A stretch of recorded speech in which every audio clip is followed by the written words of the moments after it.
if Bach knew that there was a piano available, he would never play the harpsichord. This is what I personally think. The entire historical performance movement just... I don't care what they say. Just, I don't have a horse in this race, and I don't want to beat a dead horse.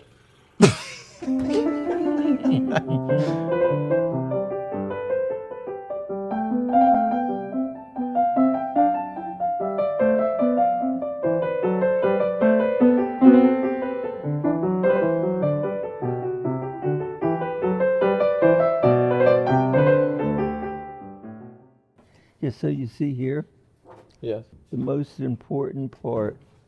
All right, so this is the preface to the Bach Inventions by Bach, a sincere guide in which lovers of keyboard music, and particularly those desiring to learn, are shown in a clear way not only, number one, how to play faultlessly in two parts, but You also stop that thoughtlessly.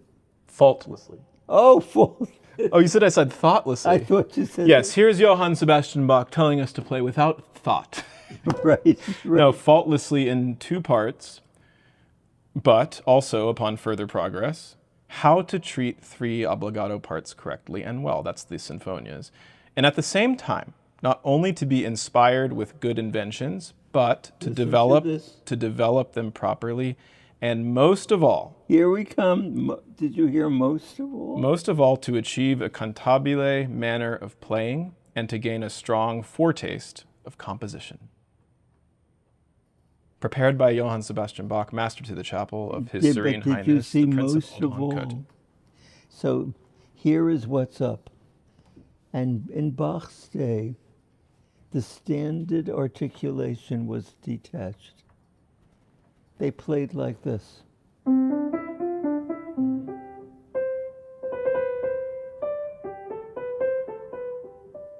Right?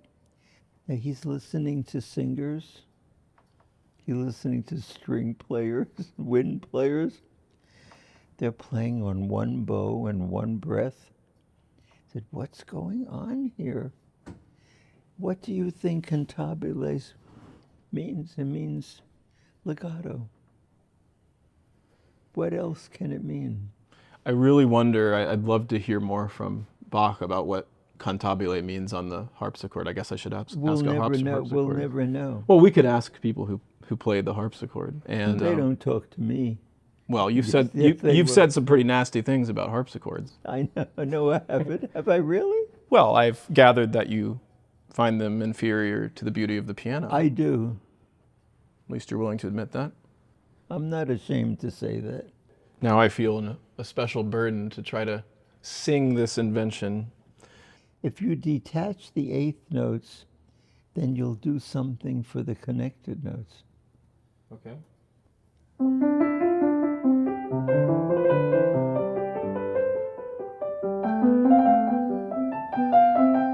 No, here it is. Here, no, here it is detached.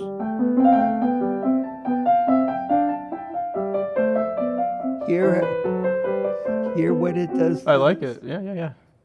Creates contrast. Let me try again. 4. No. 4. 4. 4. Everyone starts with 4. And that way it's always... And you break. Look. Break. And for the curious viewer, of course, this is... And you make phrasing that. Well, look.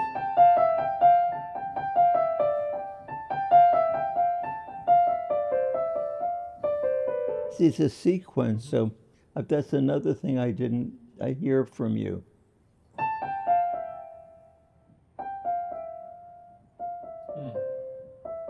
It's going to make it to decrescendo.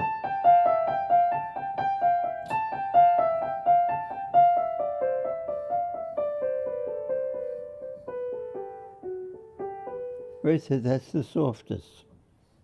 Try it.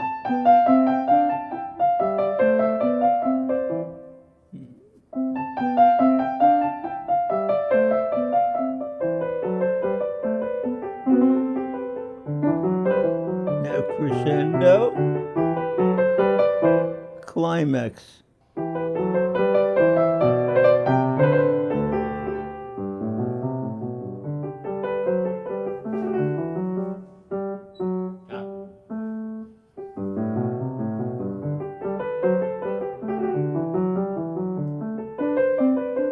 Now be aware of how charming it is when one hand is playing legato and the other one is detaching.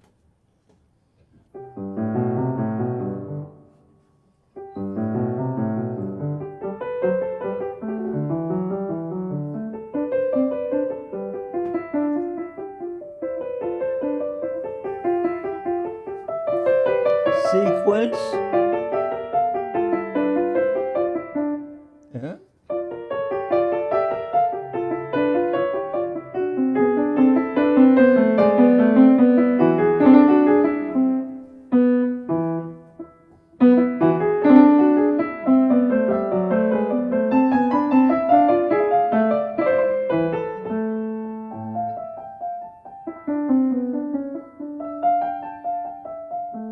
Afterthought.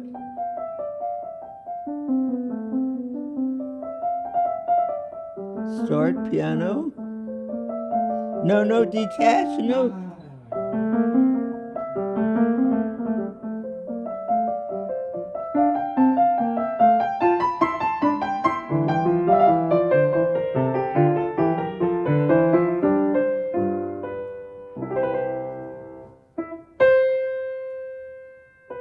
I'll hold it.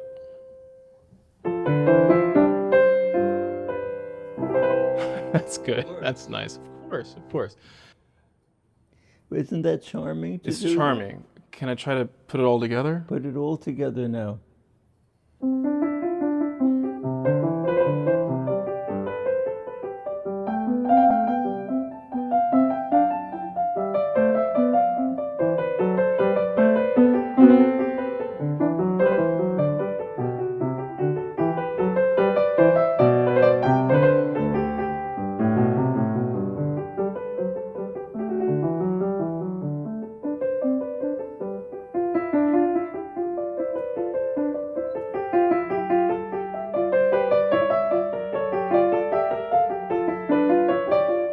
Ah, yeah. I don't know why I love that part legato, but I guess consistency matters.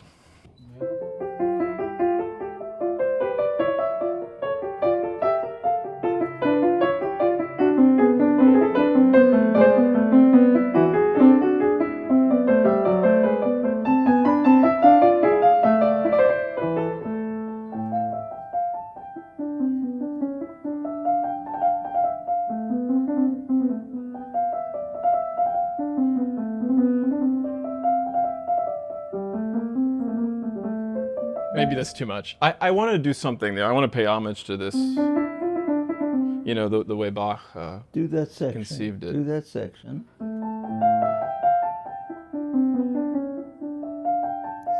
That's where you should do it. Okay.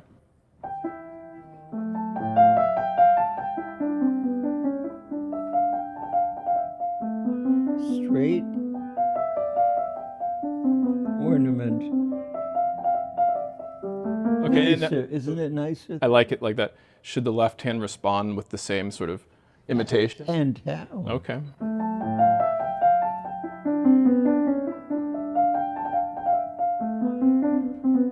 No, you have to break before the fast notes. Yes.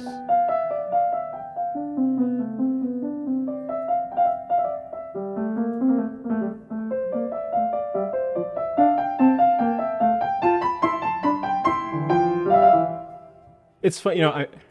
I'm trying to proportion my climax here because it's Bach, and I'm not going to go. And so I need to find just the right sound. Now, as to the detached eighth notes, it sounds always better when one does this.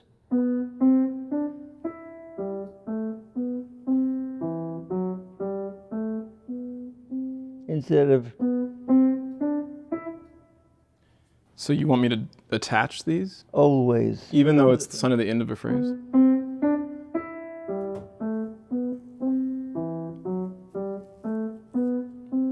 Would you try that? I think you're going to love it. And if you don't, pretend you love it.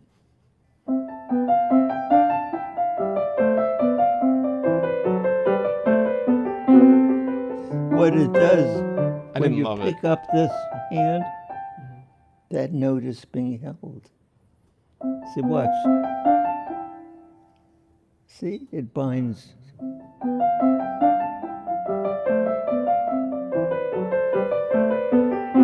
Now don't do it. Now don't do it.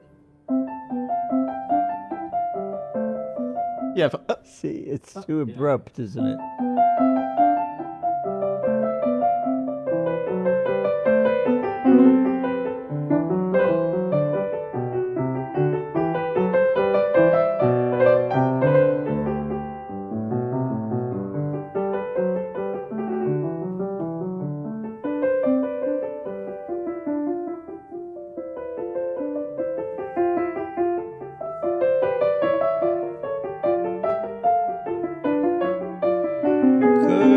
Good. I want to do an ornament here. You're so smart.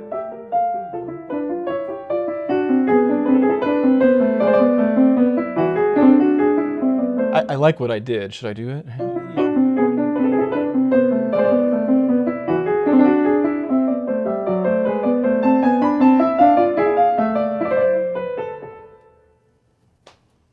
Wonderful. I have something to say about this spot. What? So I did a presentation on this piece a couple years ago, and while I was looking into it, I discovered something about it, I think. Maybe I'm projecting. Now, I never really bought into the whole golden mean, golden ratio thing in Bach. Yeah, maybe it's there. I didn't care. I decided to apply it to this piece. What? And I counted the measures. There's 22 measures. I multiplied it by 0.618 to find the golden measure. And I thought, the golden measure. Yes. and I wanted to find the golden moment and ask, is there anything special going on? So I multiplied 6.18 times 22, and I got about 13 and a half. And so I went and I said, let's find 13 and a half. No. And I said, it's the one spot in the whole piece where both hands are playing 16th notes. Oh, how interesting. But then you know what Well, here, these are 16th notes. Right. But then you know what I realized? What? I did the math wrong. You did? Well, I did the math right, but I counted wrong. 13 and a half is not the middle of the 13th bar. Where it's is it? 13 and a half. It's the middle of the 14th bar. Oh. Nevertheless, it's right at the end of this one moment. Look, the rest of the piece, like we said, it's always eighths in one hand, 16ths in the other. Show me one spot with 2 16ths, but there's nowhere except right here. The only spot in the whole piece, and it is right before the golden moment. So this is the golden moment, but these are leading up to that point, and I thought, maybe it's coincidence, maybe it's that. Now, are these going to be separated? I think so. I think so too. But in any case, this is a very special Is moment. this going to be separated? Say no. I haven't been playing that separated. Then ta-da.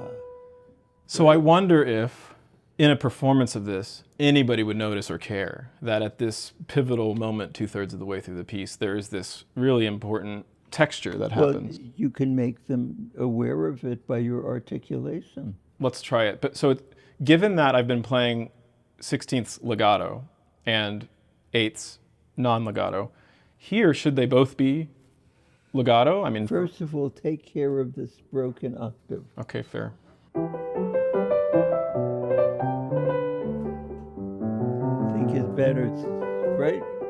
I think when Not I have an separated. octave, it should be legato. The final cadence, right? Mm-hmm. Final cadence. Not. Yeah, I agree. So that'll also be for that then, right? Right, same.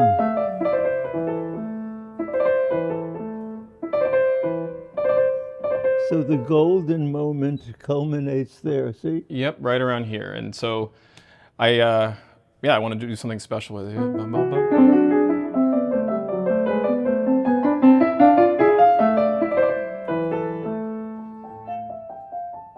You like it? Love it. So anyway, I don't know if anybody can actually tell, since you'd have to hear the whole piece to know what 0.618 of the way through even And is. that's So. going to be connected also.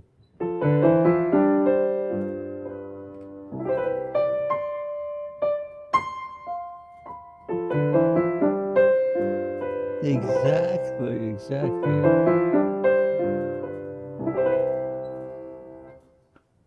That's wonderful. Thank you. I send greetings to the YouTube audience, but you know there's lots more of my videos to watch on one of the best programs that I know about, Tonebase. So please tune into the Tonebase platform, and I hope you enjoy everything.